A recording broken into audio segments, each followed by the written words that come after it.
Hi, this is Jessica Katarig, your internet marketing partner. Today I'll be talking about a major discouragement na nai-experience ng karamihang entrepreneur, ng network marketer, ng online marketer, or kung sino mang entrepreneur. Ano ba yung major discouragement na yun na nai-experience kadalasan at karamihan ng mga entrepreneurs? Siguro na-experience nyo yung tipong pagka merong events, merong seminars, merong meetings ng team ninyo or ng company ninyo sa kung network marketing man yan or kung online marketing man yan, madalas diba, karamihan, kasi hinahype nga, so karamihan ng mga madalas naririnig mo na may mga kwento sila na yung teammate mo, umakyat siya sa ranking in 3 months. Parang ganun, umakyat ako sa ranking in 3 months, nakuha ko yun. Tapos in 6 months, down na ako ng first car ko.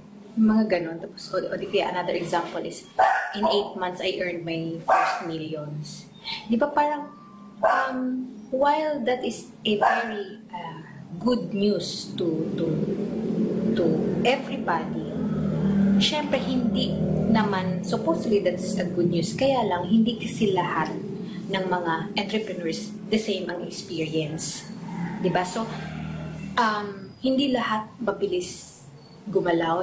Syempre, siguro sasabihin natin, kasi depende naman yan sa'yo kung hindi ka gumalaw ng agad-agad or hindi ka nag-take ng massive action, edi mapag-iiwanan ka talaga. Pero, let's face it, hindi kasi lahat the same yung level, yung learning curve, o di kaya yung iba talaga sobrang busy, understandable naman yun, lalo na pag part-time lang. So, ang tendency niyan, pagka yung isang tao na hindi na-experience yung gano'n, na parang for the longest time, nandun siya sa work na yun, at wala naman pa siya nakikitang result, iisipin ng tao, ano bang mali sa akin? What's wrong with me? Diba? Parang nakaka-discourage. Parang, iisipin mo na, ano bang mali ko? Ano bang mali ko na ginagawa ko? Ano ba yung hindi ko ginagawa? Ano ba yung dapat kong gawin? Bakit sila successful agad? So, napo-compare mo. In the process, karamihan ng mga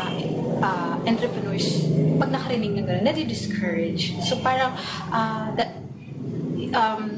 nagiging rason tuloy yun na, sige, hahanap na lang ako ng ibang pagkakakitaan kasi dito parang ang bagal ng results para sa akin, diba? So, as a team member na siguro na-reach agad yung success ng medyo maiksi lang yung panahon na ginugol niya, na-reach niya agad yung goals niya.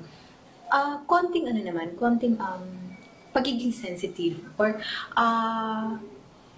conscious ka sa mga sasabihin mong words. While it is really it is good to share yung mga success natin, to inspire others, but at the same time, pwede mo rin kasing, depende yun sa pagkasabi. Halimbawa, alam mo, lalo na pag alam mo na hindi pa talaga nagkaroon ng result yung teammate mo. So, share a story na nakaka-inspire. Parang, kasi karamihan talaga mabagal ang result. So, bakit hindi natin i-share yung gano'n na, ito, example lang, si Pedro, mabagal ang result niyan, kaya lang hindi talaga siya tumigil So, nag-aral siya, pinag-aralan niya talaga mabuti yung business. Diba? So, and then, eventually, nagkaroon siya ng result. Instead na parang, lagi mong pinagmamalaki na, well, dapat okay lang naman pagmamalaki mo kasi achievement mo naman yun. Pero, medyo konting sensitivity, pagiging sensitive din naman sa magiging reaction ng kausap mo na wala pang result.